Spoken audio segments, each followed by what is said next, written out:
বলছি সাহেব অর্ডার করেছে। হ্যাঁ, চকলেট। হ্যাঁ, ওরাবার জন্য অর্ডার করেছে। সম্প্রতি এক সাংবাদিক সম্মেলনে এক অডিও ক্লিপ প্রকাশ্যে আনলেন কুণাল ঘোষ। সেই অডিও ক্লিপ সামনে এনে বিস্ফোরক মন্তব্য রাখলেন কুণাল ঘোষ। সেই অডিও ক্লিপে কি বললেন উনি তা দেখাবো আপনাদের।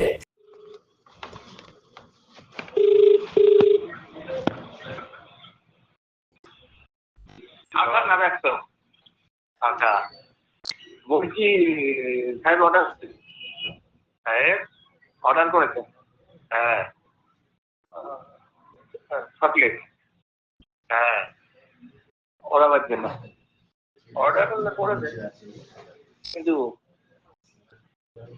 এটা তো লাইনের নাই।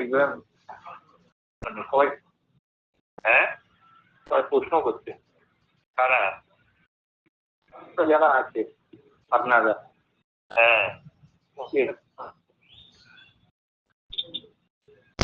বলেছে কিছু একটা ভেবেই তো বলেছে। অঙ্ক দিয়ে মিলছে না আমার এসছে। হ্যাঁ হ্যাঁ হ্যাঁ, হ্যালো হ্যালো, কথা কেটে যাচ্ছে তো। বলছি আমি এত বছর এই কাজ করেছি, আমার কোনদিন ভয় ডর লাগছে, কিন্তু এখন এটা বিবেক মানে যে করাটা ঠিক হবে, এটা তো লোকের জীবন বাঁচে। হ্যালো, তোকে তো মানে ফাইট টু ফিনিশ করতে বলেনি। হ্যাঁ, তোকে তো ফাইট টু ফিনিশ করতে বলেনি। বলতে ছেলেরা মদ খেয়ে যায়, ঠিক আছে, এবার মাছ খেয়ে যদি কোনো একটা বেখাত কিছু হয়ে যায়, সেটাও তো চিন্তার বিষয়। না, সেটা ওকে বল যে আমার এরকম মনে হচ্ছে, কি করবো। বাপ্পাদাকে পার্সোনালি জিজ্ঞাসা করেছিলাম। হ্যাঁ, বাপ্পাদা বলছে জানোয়ার হয়ে যায়নি এখন,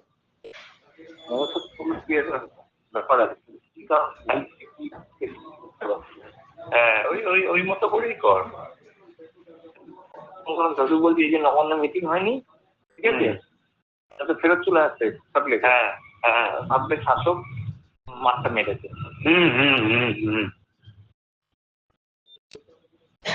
কি বললো কথাটা কিছু বুঝলে? হ্যাঁ, আমি বুঝে গেছি। বলছি পুরো দোষটা দিয়ে আরো বড় অশান্তি পাঠানো যাবে। হ্যাঁ হ্যাঁ হ্যাঁ, কিন্তু কলকাতার কাউকে নয়, সব বাইরে।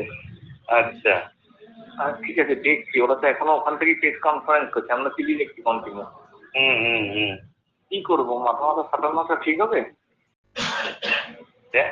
খানিকটা যদি কিছু করা যায়, খানিকটা হলেও ওই ব্যাপারটা থাকবে যে ওরাই এটা করাবে। দেখছি আরেকবার, দেখা হলে ডক্টর কাছে যাচ্ছি আমি। ধন্যবাদ। তাছাড়াও বিজেপি পার্টি অফিসের এক ভিডিও তার এক্স হ্যান্ডেলে পোস্ট করে প্রশ্ন তুললেন কুণাল ঘোষ। এ ধরনের অরাজনৈতিক হলে বিজেপি পার্টি অফিসে জুনিয়র ডাক্তাররা কি করছেন? একটা অত্যন্ত গুরুত্বপূর্ণ বিষয় সকলের দৃষ্টি আকর্ষণ করছি আমরা। দেখুন, জুনিয়র ডক্টরদের যে আন্দোলন চলছে, তাদের যা বক্তব্য, সেই নিয়ে এই মুহূর্তে আমার কোনো বক্তব্য নেই। কারণ গতকাল বিকেলে যা যা হয়েছে এবং তারপর মাননীয় মুখ্যমন্ত্রী যা বলেছেন আপনারা সবটা জানেন, সবটা শুনেছেন। একটা এর সঙ্গে একটা ভয়ঙ্কর বিপজ্জনক দিক তৈরি হচ্ছে, সেই বিষয়টি নিয়ে কয়েকটি কথা।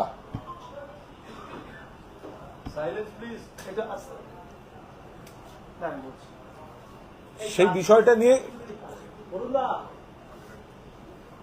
কয়েকটি কথা। একটা ভয়ঙ্কর চক্রান্তের অভিযোগ আসছে, বলা ভালো একটা ভয়ঙ্কর চক্রান্ত ফাঁস হচ্ছে। সেটি হচ্ছে, গতকাল যখন আন্দোলনকারী জুনিয়র ডক্টরদের সঙ্গে যখন মাননীয় মুখ্যমন্ত্রীর বৈঠক সংক্রান্ত যে প্রক্রিয়াগুলি চলছিল, সেই সময় যখন তারপরে যখন বৈঠকটি যে কোনো কারণেই হোক হলো না, আমি কারণগুলোর মধ্যে যাচ্ছি না, তার জন্য আমার আজ আপনাদের সামনে আসা নয়। যখন জুনিয়র ডক্টররা প্রেস কনফারেন্স করছিলেন, সেই সময় দুটো তিনটে শিবির একটা ভয়ঙ্কর প্লট, যে রাজ্য সরকারকে, তৃণমূল কংগ্রেসকে, মাননীয় মুখ্যমন্ত্রীকে বিড়ম্বনায় ফেলতে হবে, হামলা করতে হবে জুনিয়র ডাক্তারদের সল্টলেকে ধর্ণা মঞ্চের উপর। কলকাতার ছেলে নয়, বাইরের ছেলেদের এনে হামলা করে দিতে হবে, যাতে গোটা দায়টা সরকারের ঘাড়ে চাপে। কারণ বৈঠকটা কাল হয়নি, জুনিয়র ডক্টররা ফিরে আসছেন। এই সময় যদি মারা যায়, এই সময় যদি হামলা করা যায়, তাহলে এর পুরো দায়টা রাজ্য সরকারের উপর চাপবে। এই ভয়ঙ্কর প্লট যারা করেছেন, তাদের মধ্যে বামপন্থী একটি যুব সংগঠন আছে এবং অতি বাম বলে পরিচিত একটি সংগঠনের একজন এর মধ্যে রয়েছেন। আর ওই ঘটনাস্থলে বিজেপির যুব নেতাদের একটা অবাধ যাতায়াত তৈরি হয়েছে। আমি এই বিষয়ে আপনারা ঠিক কি কথোপকথন ওদের শিবির সূত্রেই চলে আসছে, ওদের শিবির সূত্রেই এই খবরগুলো বেরিয়ে আসছে, তারাও দিয়ে দিচ্ছেন। সবাই যে এই গন্ডগোল চক্রান্ত চাইছেন তা নয়। তো সেখান থেকে আমরা যা পেয়েছি সে তো ভয়ঙ্কর, যেখানে নির্দিষ্টভাবে জুনিয়র ডাক্তারদের উপর হামলা করা কথা বলা হচ্ছে। তার কিছুটা অংশ আমি শুনিয়ে আমি বাকি আপনাদের কি বলা হয়েছে সেটা আমি শোনাবো। একটু বাদে সাংবাদিকরা পেয়েও যাবেন অডিও ক্লিপটা। এখন এটা বিবেক করাটা ঠিক হবে?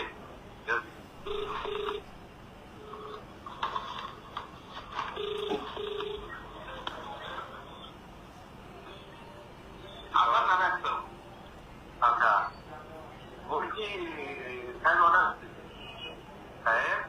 অর্ডার করেছে? হ্যাঁ, হ্যাঁ, ওরা অর্ডার করলে করে দেয়। ভালো করে শুনুন, সাহেব অর্ডার দিয়েছে উড়িয়ে দেওয়ার জন্য। কিন্তু এটা তো লাইনের নাই, সবাই হ্যাঁ প্রশ্ন করছে তারা। এর পূর্ণাঙ্গ অডিওটা আমরা আপনাদের দিয়ে দেব। যে বিষয়টা বলেছে আমি সেই বিষয়গুলো আপনাদের জানিয়ে দিচ্ছি। একজন বলছেন সাহেব অর্ডার করেছে ওড়ানোর জন্য, আর একজন বলছেন অর্ডার হলে করে দে।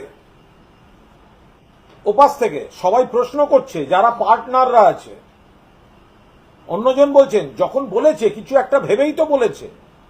এবার প্রথমজন, আমি এত বছর এই কাজ করেছি, কোনোদিন ভয় ডর লাগেনি, কিন্তু এখন এটাতে বিবেকে লাগছে, করাটা কি ঠিক হবে? ওরা তো লোকের জীবন বাঁচায়। অর্থাৎ একজন বলছে যে আমি এত বছর এই কাজ করেছি, কোনোদিন ভয় ডর লাগেনি, কিন্তু এখন এটাতে বিবেকে লাগছে, করাটা কি ঠিক হবে? ওরা তো লোকের জীবন বাঁচায়। দ্বিতীয়জন বলছে তোকে তো ফাইট টু ফিনিশ করতে বলেনি, তোকে তো ফাইট টু ফিনিশ করতে বলেনি। অন্যজন বলছে ছেলেরা মদ খেয়ে যায়, মারতে গিয়ে যদি বেহাদ কিছু হয়ে যায় সেটা তো চিন্তার বিষয়। অন্যজন বলছে সেটা ওকে বল, আমার এরকম মনে হচ্ছে, কি করব। অন্যজন বলছেন বাপ্পাদাকে পার্সোনালি জিজ্ঞাসা করেছিলাম, বাপ্পাদা বলল জানোয়ার হয়ে যায়নি এখনো। অর্থাৎ বাপ্পাদা নামক ব্যক্তি যেই হোক, সে বলছে এখনো জানোয়ার হয়ে যায়নি, অর্থাৎ এই প্লটটার মধ্যে থাকতে চাইল না। অথচ একটা নির্দেশ আসছে হামলা করো। আরেকজন বলল ওই মতো করেই কর। আরেকজন দাদু বলছে, কেউ একটা নাম আছে যাকে ওরা দাদু বলে ডাকে, দাদু বলছে নবান্নতে মিটিং হয়নি, ওরা তো ফেরত চলে আসবে সল্ট লেকে, ভাববে শাসকরা মাঠটা মেরেছে। ওপাশে একটা এরপরে কি বলল, কথাটা কিছু বুঝলে? বললো হ্যাঁ বুঝেছি। প্রথমজন বলছেন, বলেছে পুরো দোষটা দিয়ে আরো অশান্তিটা পাকানো যাবে, কিন্তু কলকাতার কাউকে নয়, বাইরের লোক। ঠিক আছে দেখছি, ওরা তো ওখান থেকে প্রেস কনফারেন্স করছে, আমরা দেখছি কন্টিনিউ। কি করব, মাথা ফাটানোটা কি ঠিক হবে? উত্তর আসছে, দেখ খানিকটা যদি কিছু করা যায়, খানিকটা হলেও কি ব্যাপারটা থাকবে যে ওরাই এটা করালো। অন্যজন বলছে দেখছি। কাল কোনো কারণে এরা এই ছক অনুযায়ী করতে পারেনি, কিন্তু যাদের মাথায় এই ছক আছে যে জুনিয়র ডাক্তারদের আন্দোলনের উপর হামলা করবে এবং মমতা বন্দ্যোপাধ্যায়, মাননীয় মুখ্যমন্ত্রী, রাজ্য সরকার, তৃণমূল কংগ্রেসের ওপর দায় চাপিয়ে আরো অশান্তি করবে, এ তো চরম সাবধানতা দরকার। টাইমিংটা বোঝা যাচ্ছে, টাইমিংটা আপনারা সবাই অডিওটা পেয়ে যাবেন, টাইমিংটা বোঝা যাচ্ছে। বলছে ঠিক আছে দেখছি, ওরা তো এখন প্রেস কনফারেন্স করছে, আমরা টিভি দেখছি কন্টিনিউ।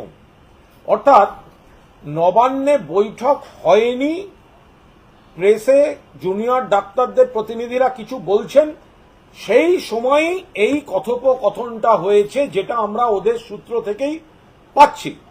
এটা একটা ভয়ঙ্কর চক্রান্ত। আমরা বারবার বলছি, জুনিয়র ডাক্তারদের যে মূল বিষয়, যে তাদের সহযোদ্ধা সহকর্মী ধর্ষণ এবং খুন, ন্যায় বিচারের দাবিতে আমরাও আছি, কিন্তু এই আন্দোলনটাকে যেদিকে নিয়ে যাওয়া হচ্ছে, যারা প্রভাব বিস্তার করছে এবং কিছু জুনিয়র ডাক্তারকে সামনে রেখে যারা অন্য খেলা খেলার কথা ভাবছে, এমন কি জুনিয়র ডাক্তারদের বলি দেওয়ার কথা ভাবছে। আজকে যদি রাত্রেবেলা হামলা হয়, আজকে কোনো সময় যদি হামলা হয়, তো সবাই ভাববে কালকে বৈঠক সাকসেসফুল হয়নি বলে শাসক দল বা তৃণমূল কংগ্রেস এসবে থাকছে। এটা তো আগে ছড়িয়ে পড়বে চারপাশে, একটা তো পাবলিক পারসেপশন তৈরি করিয়ে দেওয়া হবে।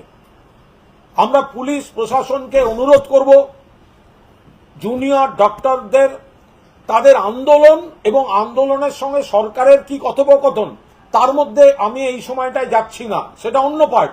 মুখ্যমন্ত্রী বলেছেন, তারা দেখছেন, কিন্তু এই যে ষড়যন্ত্র, এখানে ওই এলাকায় কোনো বহিরাগত যেন না ঢুকতে পারে। ইতিমধ্যেই দেখছি একের পর এক বহিরাগত বিভিন্ন দলের লোকেরা বিজেপির কে গিয়ে বসে থাকছে, বিজেপির আরএসএস এর লোকজন, বিজেপির যুবর জেলা সভাপতি সদল বলে ওই ভিড়ের মধ্যে ঢুকে থাকছেন, নকশালপন্থী নেতা সেখানে গিয়ে বসে আছেন, যে সমস্ত বিভিন্ন পরিচয়, রাজনৈতিক পরিচয়ের লোকজন নানা স্বার্থে এবং যারা উগ্রভাবে স্ট্যাম্পড তৃণমূল বিরোধী অন্য রাজনৈতিক দল করেন, কেউ সিপিএম করেন, কেউ করেন, তারা জুনিয়র ডাক্তারদের বন্ধু সেজে নানা রকম প্ররোচনা দিচ্ছেন যাতে এগুলো চলতে থাকে।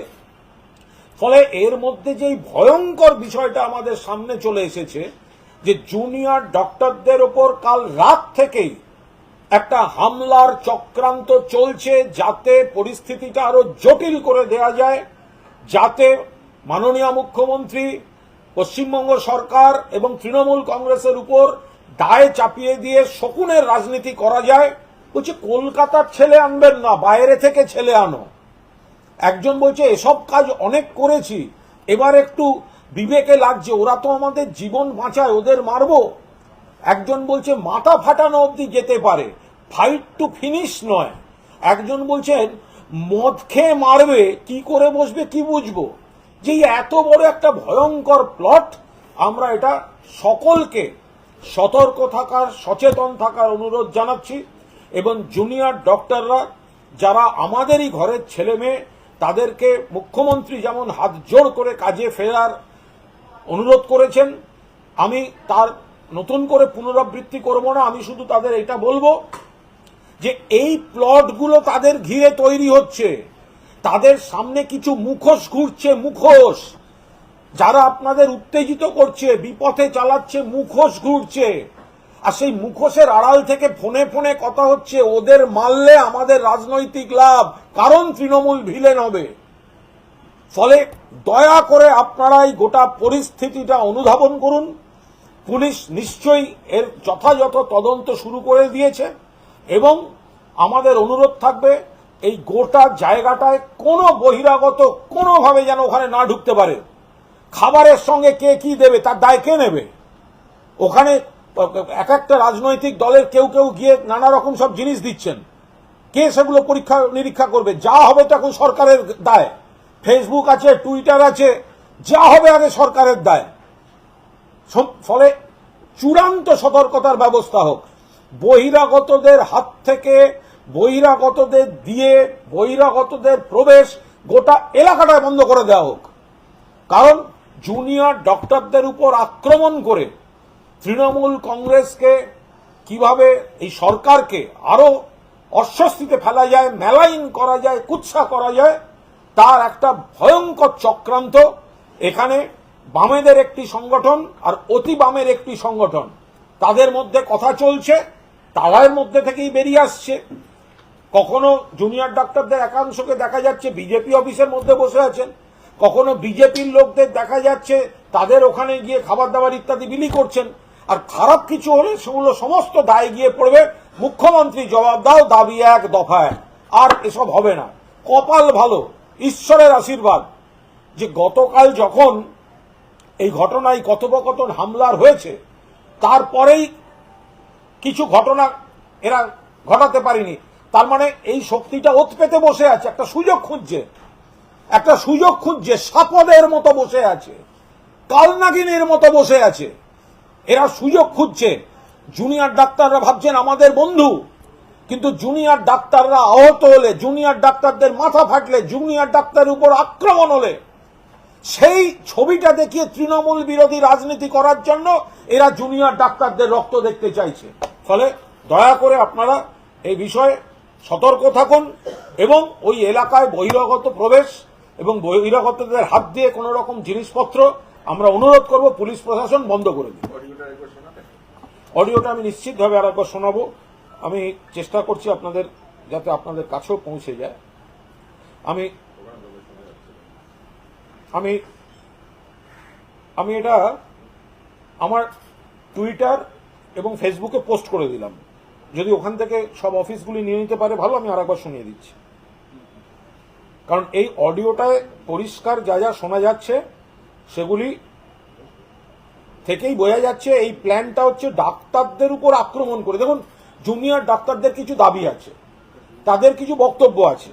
এবার সেই জায়গায় সেই বক্তব্য মাননীয় মুখ্যমন্ত্রীর সঙ্গে, সরকারের সঙ্গে তাদের কথা হচ্ছে। আমি নতুন করে ওই বিষয়ে ঢুকবো না, কিন্তু আমি 100% তাদের নিরাপত্তার বিষয়ে ঢুকবো। কারণ ছেলে মেয়েগুলি আপনার আমার ঘরের ছেলে মেয়ে, কোনো একটা ইস্যুতে এই বিষয়টা চলছে। এবার যদি কোনো কারণে তাদের উপর হামলা হয়, একটা ভয়ঙ্কর দৃশ্য তৈরি হয়, তখন তো এর গোটা দায় সরকারের উপর চাপিয়ে আরো বড়সড় সমস্ত অশান্তি করা এরা শুরু করে দেবে। বাইরে থেকে ছেলে আনতে বলছে, কলকাতার বাইরে থেকে, কি করে জানবো অন্য রাজ্য থেকে লোকজনের ঢুকিয়ে দিয়ে রাত্রেবেলা একটা গন্ডগোল করে দিয়ে কেউ যদি চলে যায়, তার গোটা দায়টা তো আসবে পশ্চিমবঙ্গ সরকারের উপর। এবং তখন বলবে যে আপনারা কি করছেন। আচমকা যদি কোনো মব ঢুকে এলোপাতাড়ি কিছু করে দিয়ে যায়, দু চারজনকে ইনজোর্ড করে দিয়ে যায়, এদের ভয়ঙ্কর ব্যাপার। ফলে পুলিশ প্রশাসন নিশ্চিতভাবে সতর্ক থাকছেন। এবং আমি আপনাদের অডিওটা আর একবার শুনিয়ে দিচ্ছি। আমি ইতিমধ্যেই আমার ফেসবুক প্রোফাইল, ফেসবুক পেজ এবং টুইটারে আমি অডিওটা দিয়ে দিয়েছি। একটু পরিষ্কার করে দেবেন যে এটা মানে বাম এবং অতি বাম এটা কি করে আইডেন্টিফাই করে? আমাদের সোর্স থেকে এসছে, তাই ওদের মধ্যে হয়েছে। তাই আমি তো নির্দিষ্টভাবে কোনো দলের নাম বলছি না, আমি তো নির্দিষ্টভাবে কোনো সংগঠনের নাম বলছি না। আমি বলছি একটি বামপন্থী যুব সংগঠন এবং একটি অতি বাম সংগঠনের একজনের মধ্যে কথা হয়েছে। ফলে কারণ এটা আমরা বলতে পারছি এই কারণে, কারণ তাদের একটা পক্ষ থেকেই তো আমাদের কাছে অডিওটা এসছে। ফলে আমরা তো জানি যে এটা কারা। এবং যারা এই অডিওটা লিক করেছেন তারা এটা করতে চাইছেন না। এই অডিওর মধ্যেই এমন কিছু অংশ আছে, কেউ কেউ করতে চাইছে না, এটা বিবেকে লাগছে বা এই ঝুঁকিটা নিতে চাইছে না। ফলে সেই জায়গায় দাঁড়িয়ে আমি আরেকবার আপনাদের অডিওটা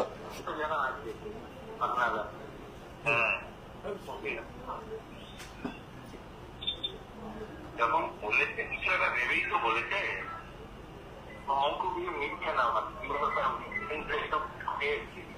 হ্যাঁ হ্যাঁ হ্যাঁ হ্যালো হ্যালো কথা কেটে যাচ্ছে তো।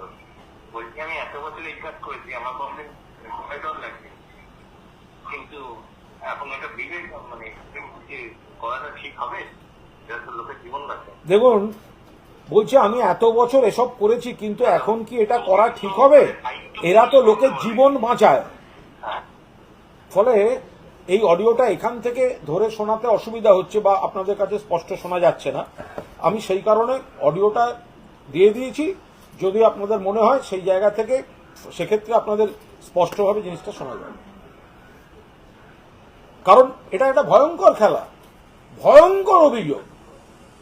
ওই জায়গাটাকে টার্গেট করা হচ্ছে।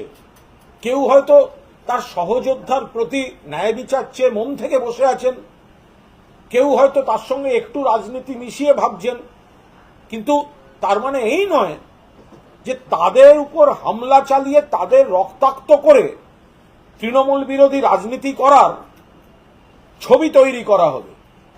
আমরা এটার পুরোদস্তুর নিরাপত্তা দাবি করছি। অন্য প্রশ্নে যাচ্ছে, সেটা যে আজকে সিবিআই কে কড়া ভাষায় ভর্ৎসনা করেছেন বিচারপতি উজ্জ্বল ভূঁইয়া। আরো একটা বিষয় রয়েছে, আর একটা বিষয় রয়েছে, যারা বলছেন নন পলিটিক্যাল, একটা ভিডিও দিয়েছি, আরো ভিডিও আসছে। বিজেপি অফিসের মধ্যে কারা বসে আছেন? এরা কি জুনিয়র ডক্টর? যে ভিডিওটা ছেড়েছি, যে ভিডিওটা এক্স হ্যান্ডেলে দিয়েছি, এটা কি বিজেপির পার্টি অফিস? আর যারা বসে আছেন তারা কি আন্দোলনরত জুনিয়র ডাক্তারদের একটা অংশ? যদি এটা ভুল হয় তাহলে স্পষ্টভাবে বলে দেওয়া হোক এটা ভুল, আর যদি এটা ঠিক হয় তাহলে কেন, কোন কারণে বিজেপি অফিসের মধ্যে জুনিয়র ডাক্তারদের একাংশ ভেতরে বসে কোন বুদ্ধি নিতে গেছিলেন, কিসের কারণে ছিলেন? যদি ভুল হয় বলে দিন ভুল, সোশ্যাল মিডিয়ায় ঘুরছে ভুল, আর যদি ঠিক হয় তাহলে বলতে হবে কেন গেছিলেন। বিজেপি নেতা আপনারা বলছেন নন পলিটিক্যাল, সিপিএম এর লোকেরা ওখানে বসে থাকছে, বিজেপির উত্তর কলকাতার যুব সভাপতি দল বল নিয়ে সেখানে গিয়ে নানা রকম রসদ বিলি করছে। ওই বিজেপির পামেলা ম্যাডাম দল বল নিয়ে গিয়ে রসদ বিলি করছেন। আরেকজন কি নাম বিজেপির মহিলা নেত্রী, তিনিও দেখলাম হাত পাকা দিয়ে হাওয়া টাওয়া করছেন ইত্যাদি। তাহলে এই একটা যদি নন পলিটিক্যাল, ওপাশে সিপিএম পন্থী যারা তারা ঢুকছেন, যারা নকশালপন্থী আন্দোলনের সঙ্গে তারা ঢুকছেন, যারা প্রাইভেট হাসপাতালে চিকিৎসা করছে পুরোদস্তুর, সেই ডাক্তারবাবুরা এখানে এসে উৎসাহ দিচ্ছেন কাজ বন্ধ রাখো সরকারি হাসপাতালে। এটা কোনো কথা হলো? যে নন পলিটিক্যাল, আপনারা ক্লিয়ার করে বলুন নন পলিটিক্যাল বলতে আপনারা কি বোঝান? যে ওই জায়গাটা তৃণমূল বিরোধীদের একটা মঞ্চস্থল? নন পলিটিক্যাল মানে কি তৃণমূল বিরোধীদের মঞ্চস্থল? তাহলে আমরা দুঃখের সঙ্গে বলতে বাধ্য হচ্ছি যে এই লোকগুলোর মধ্যে কেউ কেউ আপনাদের বলি দিয়ে তৃণমূল বিরোধী রাজনীতি করতে চাইছে, সেটা আমরা চাই না। মাননীয় মুখ্যমন্ত্রী বারবার অপেক্ষা করেছেন, বসেছেন, যা যা বলার মাননীয় মুখ্যমন্ত্রী স্পষ্ট করে গতকাল বলেছেন। আপনাদের যদি কারুর বিরুদ্ধে কোনো অভিযোগ থাকে, কোনো পদাধিকারীর বিরুদ্ধে অভিযোগ থাকে, যান সিবিআই কে গিয়ে বলুন। তদন্তটা আজকে সিবিআই করছে। আপনাদের সহযোদ্ধার যে ভয়ঙ্কর ধর্ষণ এবং খুন, 24 ঘন্টার মধ্যে কলকাতা পুলিশ একজনকে অ্যারেস্ট করেছে। দ্বিতীয় কোনো অ্যারেস্ট, দ্বিতীয় কোনো আপডেট এখনো নেই। আপনাদের যদি কোনো সরকারি পদাধিকারীর বিরুদ্ধে কোনো অভিযোগ থাকে, কোনো তথ্য প্রমাণ থাকে, আপনারা সিবিআই কে গিয়ে বলুন। আপনারা স্টেটমেন্ট করে আপনাদের বয়ান রেকর্ড করিয়ে দিয়ে আসুন যে এই সরকারি পদাধিকারীর বিরুদ্ধে এই অভিযোগ, এই সরকারি পদাধিকারীর বিরুদ্ধে এই অভিযোগ। তো সেটা তো সিজিওতে, সিবিআইতে মামলা তদন্ত করছে সিবিআই, মামলা চলছে সুপ্রিম কোর্টে। সেখানে দাঁড়িয়ে যে পরিস্থিতিটা তৈরি হচ্ছে, সেখানে মমতা বন্দ্যোপাধ্যায় ধৈর্য রেখে, মানবিকতা রেখে আপনাদের জন্য দরজা খুলে বসে রাজ্য সরকার, রাজ্য প্রশাসন, আর সেই সুযোগ নিয়ে আপনাদের বন্ধু বেশে থাকা যারা, তারা ভাবছে কিভাবে অ্যাটাক করে আপনাদের রক্তারক্তি ছবিগুলো দিয়ে আরো বেশি করে মমতা বন্দ্যোপাধ্যায় সরকারকে বিপদে ফেলা যায়। ফলে দয়া করে আপনারা এই বিষয়টা গুরুত্বের সঙ্গে বিবেচনা করুন এবং আপনারাও, পুলিশ প্রশাসন যেমন নিশ্চয়ই করবে, আপনারাও সহযোগিতা করুন। দয়া করে কোনো বহিরাগত, কোনো দলের আপনাদের জেনুইন জুনিয়র ডক্টররা ছাড়া দয়া করে অন্য কোনো প্রাইভেট হসপিটালে ডাক্তার গিয়ে ওখানে বিপ্লব করবে, যারা আপনাদের এই সময় আন্দোলনের সঙ্গে নেই অথচ রাজনৈতিক পরিচয় আছে, এরম কোনো ব্যক্তিদের আপনারা ওই জায়গাটা অ্যালাউ করবেন না। এর বিপদ কোন দিক থেকে আসছে আর পুরো দায়টা তখন সরকার পক্ষের ঘাড়ে চাপবে। আপনারা জখম হবেন, আপনাদের রক্তারক্তির কাণ্ডের ছবিটা, এবং সেটা নিয়ে সরকার বিরোধী রাজনীতি হবে। ফলে এটা পুলিশ প্রশাসন যেমন ব্যবস্থা নিচ্ছে, আপনারাও নিশ্চিতভাবে অত্যন্ত সতর্কতার সঙ্গে আপনাদের নিরাপত্তা বেষ্টনী আপনারা তৈরি করে রাখুন। আলোচনার পথ যে বন্ধ হয়ে গেল, এরপর কোনো সম্ভাবনা আছে বা আপনাদের তরফ থেকে? গতকাল মুখ্যমন্ত্রী যা বলেছেন তারপর তো আমাদের নতুন করে কিছু বলার নেই। মুখ্যমন্ত্রী গতকাল যা বলেছেন আমরা পরিষ্কার জানিয়েছি যে ভিডিও কালকে লাইভ স্ট্রিমিং সম্ভব ছিল না, কারণ তদন্তে সিবিআই, ম্যাটার সুপ্রিম কোর্টে। কিন্তু পুরো 3 ক্যাম রেকর্ডিং, পুরো ফুটেজ থাকতো। কোর্ট অনুমতি দিলে কোর্টের হাতে দিয়ে দেওয়া যেত, কোর্ট অনুমতি দিলে ওনাদের আন্দোলনকারীদের হাতেও দিয়ে দেওয়া যেত। ফলে লাইভে সঙ্গে সঙ্গে দেখানো হলো নাকি কোর্টে শুনানির পর দেখানো হলো, এটা মনে হয় না খুব গুরুত্বপূর্ণ বিষয় ছিল। ফলে লাইভ বেশি জরুরি না লাইফ বেশি জরুরি? লাইফটা বেশি দরকার নাকি গরিব মানুষের লাইফটা বেশি দরকার? লাইফ বনাম লাইফ, আমাদের কাছে লাইফ আগে, ওনাদের কাছে লাইভ আগে। সেই জায়গাটা থেকে দাঁড়িয়ে একটা জট পেকে আছে। এই অবস্থায় দাঁড়িয়ে কিছুক্ষণ আগে মুখ্যমন্ত্রী টুইট করেছেন যে 29 জন মারা গেছেন বিনা চিকিৎসায়।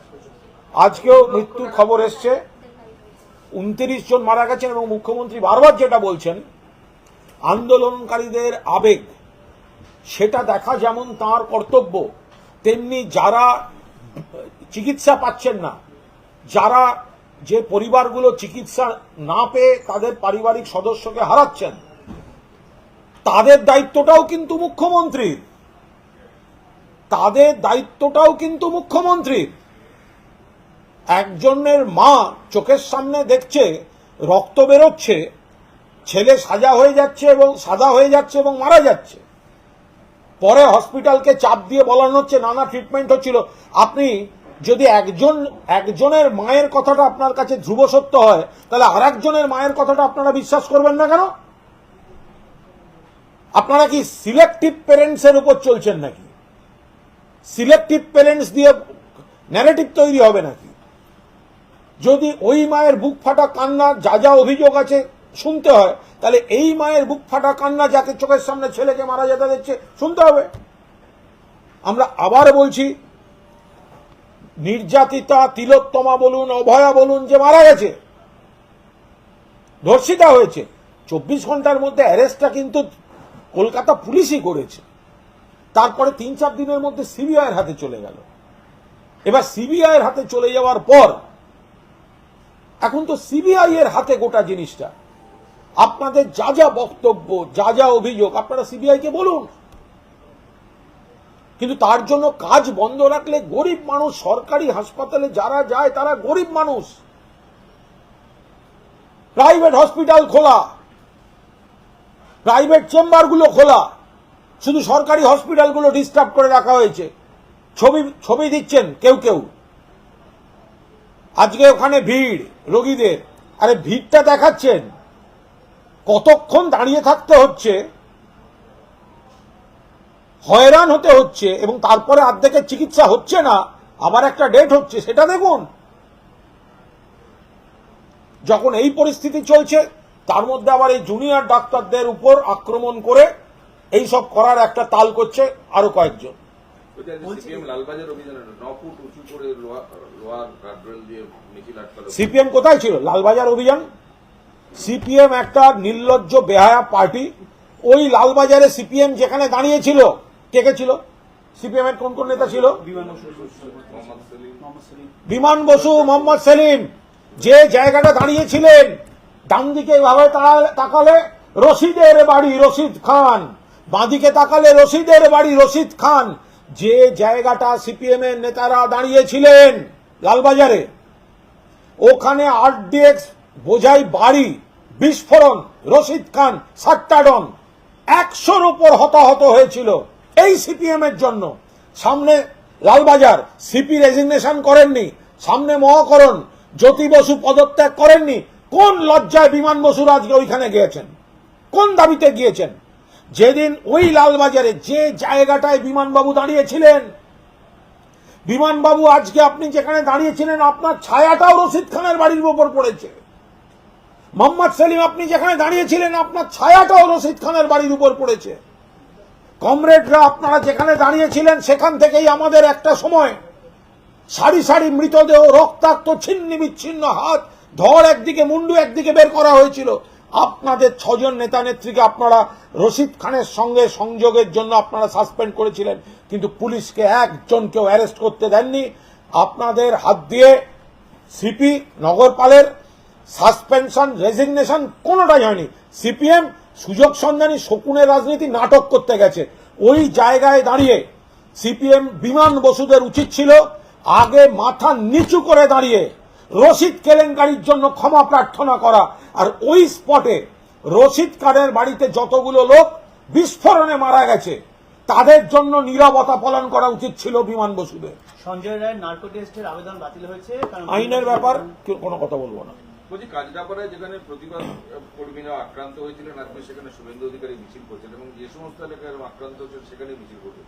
পোস্ট নিয়ে বলছে যে পোস্ট করলেই তৃণমূলের লোকজন গিয়ে ঝাঁটানি বসে পড়ছে। আসলে উনি বিরোধী দলনেতা, উনি কোথাও গেলে করতেও পারেন। তবে আমার মনে হয় উনি যেহেতু নির্বাচন প্রচারের আগে এই রাজ্য ও রাজ্যেও যাচ্ছিলেন, তো আজ ত্রিপুরায় ক্লাস 9-এর একটি ছাত্রীকে ধর্ষণ করা হয়েছে, গণধর্ষণ হয়েছে, এবং বিজেপির বিরুদ্ধে অভিযোগ। তো শুভেন্দু এত বড় নেতা, তাহলে ত্রিপুরা সেই স্পটেও যাক, বিজেপির বিরুদ্ধে যেখানে যেখানে অভিযোগ আসছে সেই সব জায়গায় তো শুভেন্দু একবার করে যাক। যেখানে ন্যায় বিচার হয়েছে, কোথায় ছিল শুভেন্দু যখন উন্নাও, হাথরাস, প্রয়াগরাজ? কোথায় ছিল যখন কদিন আগে উত্তরপ্রদেশের জোড়া দেহ? কোথায় ছিল বদলাপুরের সময়? কোথায় ছিল যখন সাক্ষী মালিকদের উপর ব্রিজভূষণ, শুভেন্দুদের এমপি, যখন শ্লীলতাহানির অভিযোগ এসেছিল?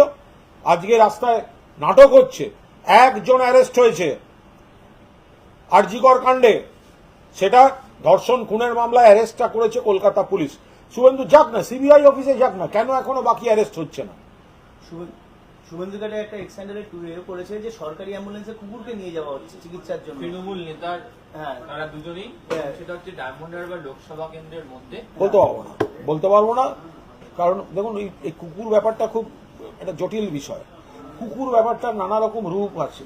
আপনি যদি মহাভারত দেখেন তাহলে দেখবেন এই কুকুর, যখন পাণ্ডবরা যখন যাচ্ছেন শেষ পথে, অমৃত লোকের পথে, তখন শেষ পর্যন্ত কিন্তু যুধিষ্ঠিরের সঙ্গে কুকুরই ছিল, এবং কুকুরের চেহারা, উনি কিন্তু অ্যাকচুয়ালি তিনি সত্যের প্রতীক, অর্থাৎ ফলে কুকুরের নানা রূপ আছে।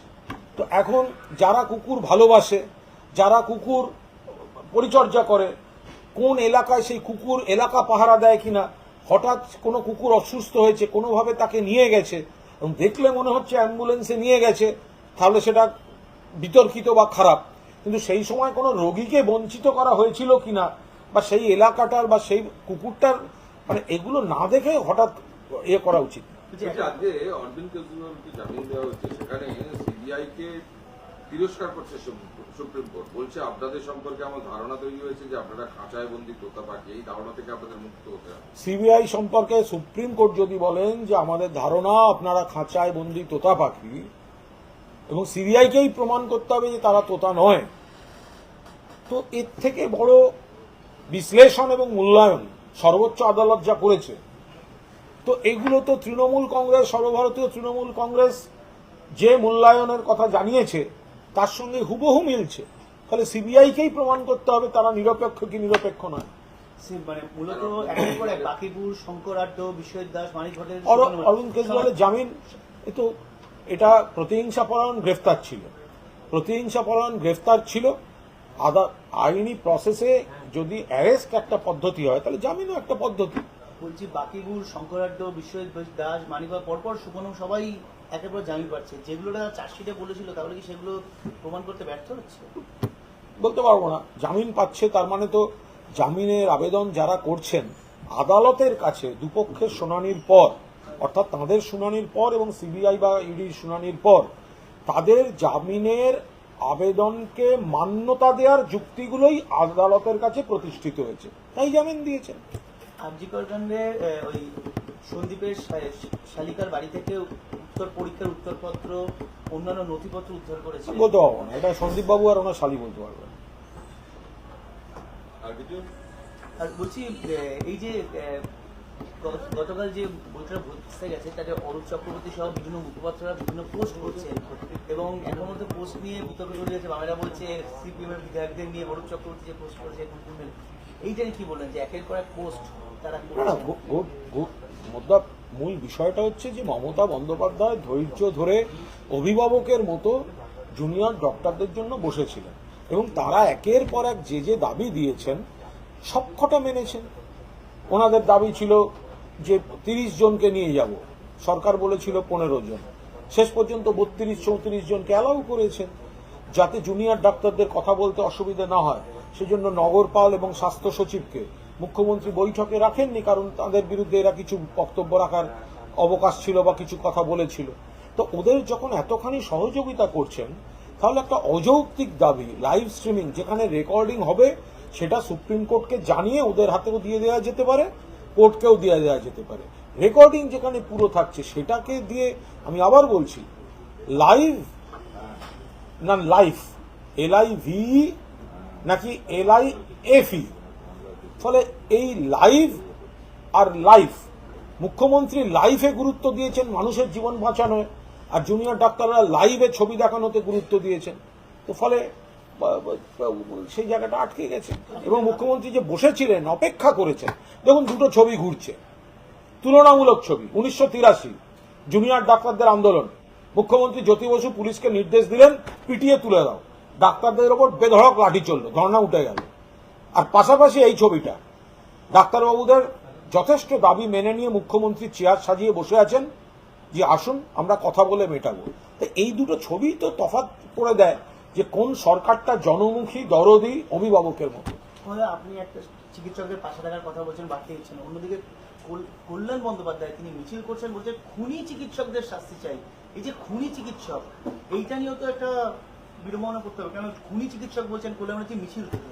অ্যাকচুয়ালি যেহেতু বিনা চিকিৎসায় মৃত্যু হচ্ছে, এবং যে মৃত ছেলেটি তার মা যেভাবে কাঁদছেন বা আত্মীয়রা, যে চোখের সামনে দেখছি চিকিৎসা হচ্ছে না, বাকিরা ধর্নায় বসে আছেন, এবং আমার ছেলেটা রক্তপাত হতে হতে মারা যাচ্ছে, সেই আবেগ থেকে কিছু কথা উঠে আসে।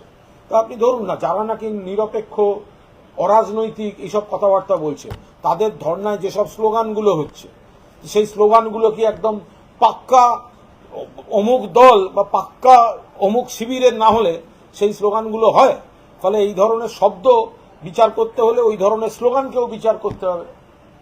শেষ প্রশ্ন, সেটা হচ্ছে মুখ্যমন্ত্রীর বিরুদ্ধে সোশ্যাল মিডিয়ায় পোস্ট, মাথাভাঙায় বাড়ির সামনে চড়াও রয়েছেন তৃণমূলের মহিলা কর্মীরা ঝাঁটাঝাঁটা নিয়ে।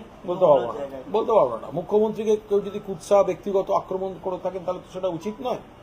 এরকম বিভিন্নভাবে মুখ্যমন্ত্রীকে অপমান করা, আপত্তিজনক কথা বলা, নানা রকম আজকের যুগে ছবি, গ্রাফিক্স, AI এসব চলছে, ফলে এগুলো তো আমরা করব না। মানে এগুলো মানুষের খারাপ লাগছে, তবে আমরা বলবো যে কেউ অসংযত আচরণ করবেন না।